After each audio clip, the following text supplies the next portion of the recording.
Hello, good morning students. कल आप लोगों का टेस्ट मैंने लिया था, उसमें काफ़ी बच्चों ने उसको करके भी दिखाया, लेकिन कुछ बच्चे नहीं अभी कर रहे हैं।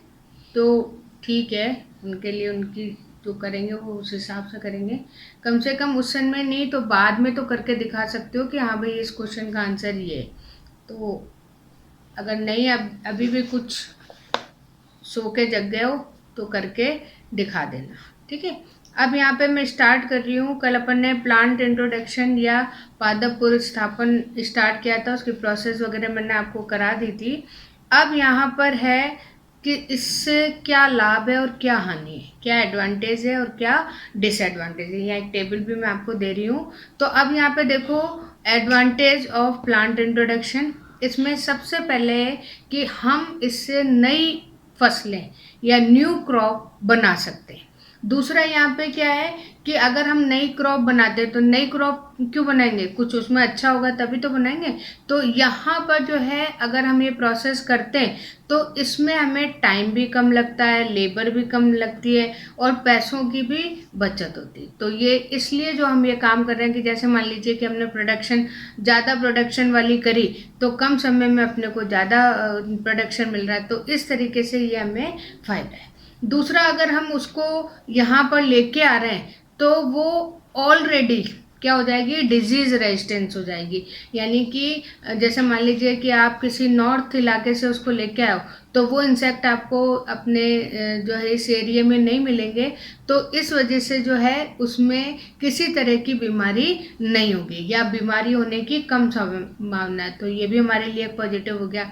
दूसरा जो है, ये प्रोसेस हमारे रिसर्च या अनुसंधान के लिए बहुत अच्छे होते हैं। तो ये कुछ एडवांटेज, ये लाभ हैं जो कि प्लांट इंट्रोडक्शन है। लेकिन जहाँ पे अच्छा है तो वहाँ बुरा भी कुछ है। तो यहाँ पर डिसएडवांटेज भी हैं कि जैसे मान लीजिए अब ये डिसएडवांटेज हैं कि हमने कोई गेहूं की वैरायटी लाए तो उस गेहूं की वैरायटी को हम लाएंगे तो उससे जो रिलेटेड है वो रिलेटेड वीड भी हो सकता है कि उस सीड में यहाँ पर आ जाए। तो ये सबसे पहली बात है कि जो मेन क्रॉप है उन मेन क्रॉप के साथ में वीड का भी प्रोडक्शन हो जाता है। तो इसमें बेस्ट एग्जांपल है कि जब गेहूं का आया तो गेहूं के साथ गेहूंसा, जो आप पढ़ते भी हो एग्रीकल्चर में, तो गेहूं जैसी तो वैरायटी यहाँ वीड में आ गई। एक है सत्यानाशी आर्जीमोन मैक्सिकाना, जो कि के पीले फूल आते हैं, कांटे वाली पत्ती होती है। तो ये भी एक तरीके की वीड है जो कि प्लांट इंट्रोडक्शन के कारण हमारे राजस्थान में आई। तो ये इसका डिसएडवांटेज है। फिर यहाँ पे है कि अभी तो मैंने आपसे कहा कि भाई कुछ डिजीज़ हैं वो डिजीज़ नहीं हो पाती उनमें, लेकिन कुछ हो सकता है कि ऐसी डिजीज़ जो हमारे यहाँ है और उसको वो प्लांट अच्छा लगे नया, तो उसमें वो और भी ज़्यादा जो है उसको इन्फेक्ट या संक्रमित कर सकती है। तो उसका बेस्ट एग्जाम्पल है कि श्रीलंका से जो है एक अपन प्लांट लाए थे तो उसमें कॉफ़ी रस्ट ये डिजीज़ आई थी। कहाँ, प्लांट इंट्रोडक्शन से। तो ये जो डिजीज़ है ये हानिकारक है।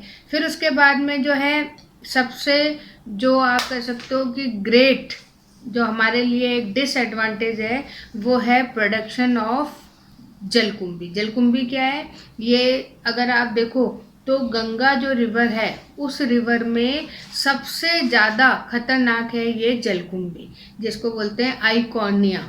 तो ये जो है, और वाटर हाइसिंथ भी बोलते हैं, ये जो है बाहर से जो शीप वगैरह होते हैं बड़े, उनके साथ ही आ गई थी। लेकिन इसमें क्या होते हैं, फूल बहुत सुंदर आते हैं, पर्पल कलर के आते हैं। तो लोग बाग आ गए और उन्होंने अपने यहाँ रिवर वगैरह में इसको डाल दिया। अब डालने से क्या हुआ कि ये इसकी जो प्रोडक्शन है बहुत ज़्यादा हो गई, और जितनी ये ऊपर दिख रही है उससे 10 टाइम जो है इसकी रूट्स जो है पानी के अंदर होती है, और उसको ख़त्म करना बहुत मुश्किल। यानी कि आप ये मानिए कि हमारे इंडिया में सबसे ज़्यादा अगर पानी को कोई पॉल्यूटेट कर रहा है, प्रदूषित कर रहा है, तो वो किसके कारण हो रही है, जलकुंभी। ठीक है। फिर उसके बाद में नेक्स्ट हमारे पास में एक एग्जाम्पल है यूक्लिप्टस। इसने हमारे इकोलॉजिकल बैलेंस को ही खराब कर दिया। ठीक है। ये जो है एक्चुअली ये एक प्रोजेक्ट है जो राजीव गांधी के टाइम पे चालू हुआ था, यूकलिप्टस, और इनका मेन था कि ये जितने उन्होंने कहा था कि जितने खाली जगह वहाँ पर जो है यूकलिप्टस को लगा दिया जाए। तो इनका जो मेन ऑब्जेक्ट था, वो ऑब्जेक्ट क्या था कि सॉइल इरोजन ना हो, मिट्टी नहीं एक जगह से दूसरी जगह जाए।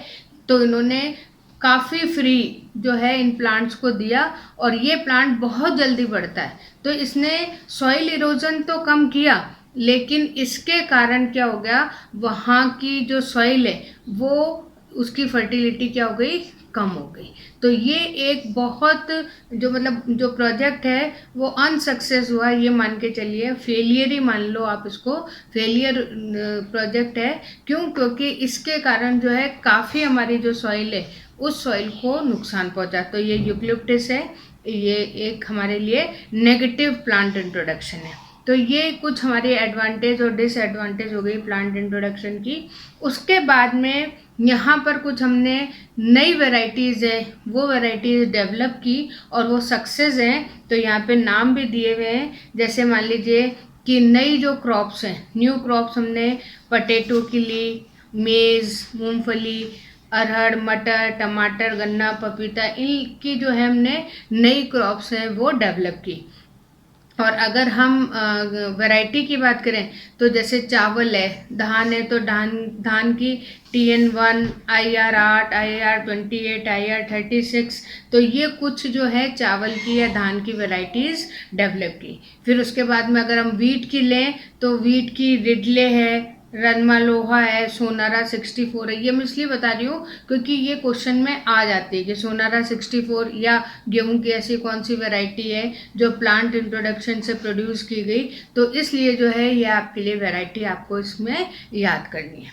फिर उसके बाद में एक दो छोटे छोटे से टॉपिक हैं यहाँ पे। एक है पुनरुत्पादन या रीजनरेशन, यानी कि कोई चीज़ अगर खराब हो रही है तो अगर हम इसको वापस से उसका उत्पादन कर लें तो इस प्रोसेस को हम क्या बोलते हैं, रीजनरेशन।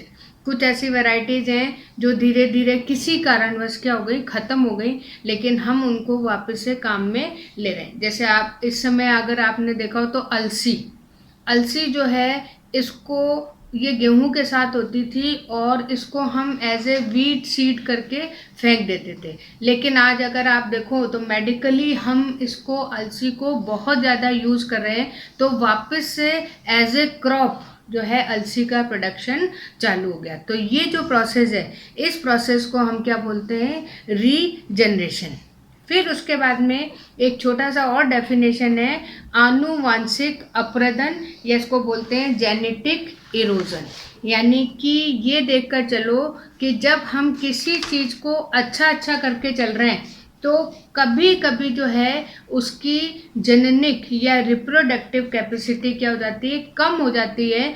तो ऐसी स्थिति को हम क्या बोलते हैं, आनुवांशिक अपरदन, यानी कि उसके कुछ गुणों में क्या आ गई, कमी आ गई। और इसके मुख्य कारण क्या होते हैं कि जैसे मान लीजिए आपने कोई चीज़ है या आपको अच्छी लगी तो आपने उसका बहुत सारा प्रोडक्शन स्टार्ट कर दिया। अब जब आप क्वांटिटी बढ़ाओगे तो है कि क्वालिटी भी क्या हो जाएगी, धीरे धीरे कम होगी। तो ये इसका मेन कारण है। दूसरा जो है कि जब हमें कोई चीज़ अच्छी दिख रही है तो उस अच्छी के चक्कर में हम विदेशी चीज़ों को ज़्यादा मान्यता दे देते हैं, और उसमें जो हमारी देसी या जो जंगली वैरायटीज़ हैं वो धीरे धीरे क्या हो जाती है, कम हो जाती है। जिसका बेस्ट एग्जांपल अगर आप बैंगन देखो, ब्रिंजल देखो, तो यहाँ पर दो तरीके के बैंगन आते हैं। एक तो बहुत सुंदर से आते हैं लंबे पतले, और एक आते हैं कांटे वाले। अगर आप बाज़ार में जाते हो और अगर आप उसको नहीं जानते हो तो आप कांटे वाले जो हैं उन वैरायटीज़ को यूज़ नहीं करोगे, जबकि वो देसी वैरायटी है, उसमें बहुत अच्छी जो आप कह सकते हो उसकी जो क्वालिटी है बहुत अच्छी है, लेकिन हम हाइब्रिड वैरायटी है वो लेकर आते हैं। तो इस तरीके से जो है हम धीरे धीरे अपनी वाइल्ड या जो लोकल वैरायटीज़ है उसको ख़त्म कर देते हैं। फिर उसके बाद में अब क्योंकि इतना ज़्यादा जो है चीज़ें बढ़ गई हैं कि अब हमें जंगल भी कम दिखते हैं, तो इस वजह से जो है हमने जो हमारी नेचुरल वैरायटीज़ है उन वैरायटीज़ को डिस्ट्रॉय करना चालू कर दिया। फिर उसके बाद में जब हम प्लांट प्रोडक्शन करते हैं तो मेन क्रॉप के साथ में वीड का प्रोडक्शन भी है वो लगातार बढ़ता जा रहा है, तो ये हमारे मेन क्रॉप को भी क्या कर सकती है, कम कर सकती है।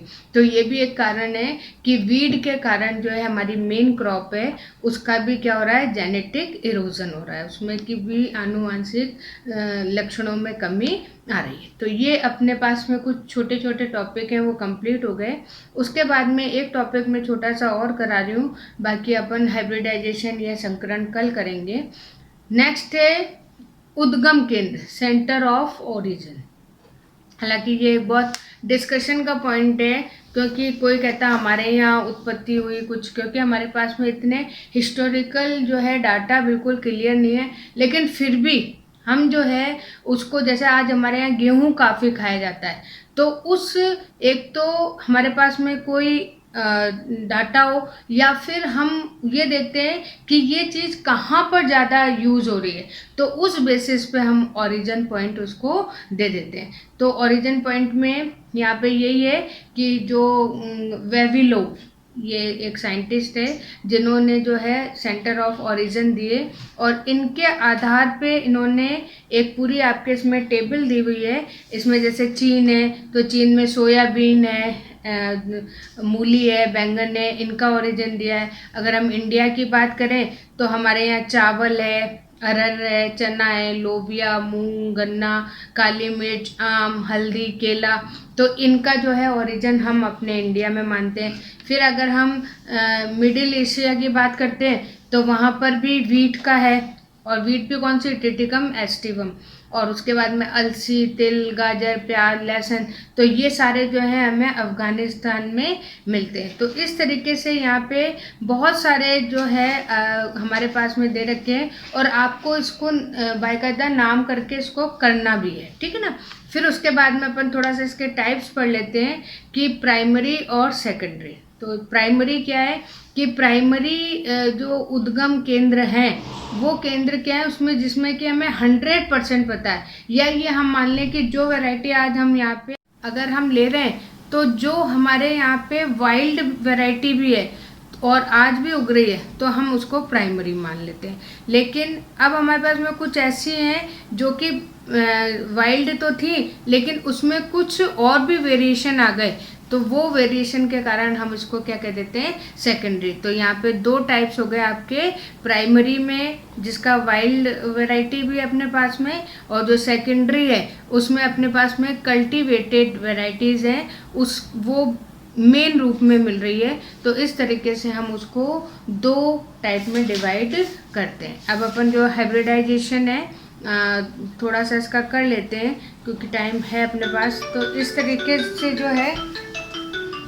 यहाँ पे अपने पास में हाइब्रिडाइजेशन मतलब है संकरण। जब अपन नई वैरायटी को डेवलप करते हैं अच्छे और बुरे के लिए, और ये आपने मेंडल वाले उसमें 11th में पढ़ा भी है, तो जब हमें किसी मतलब अवांछित लक्षण को वांछित लक्षण में बदलना है, तो उस समय हम कृत्रिम रूप से पर परागण क्रिया करवा के ये काम करवाते हैं। तो उससे हमें दोनों लक्षण वाला जो है, जो कुछ जो है हमें अच्छे लक्षण एक पौधे से मिलेंगे, कुछ अच्छे लक्षण हमें दूसरे पौधे से मिलेंगे, तो ऐसा संकर प्राप्त होगा जो कि हम उसे क्या बोलेंगे, हाइब्रिड या संकर, और उसमें दोनों जो किस्में उसमें का हमें कैरेक्टर मिलेंगे।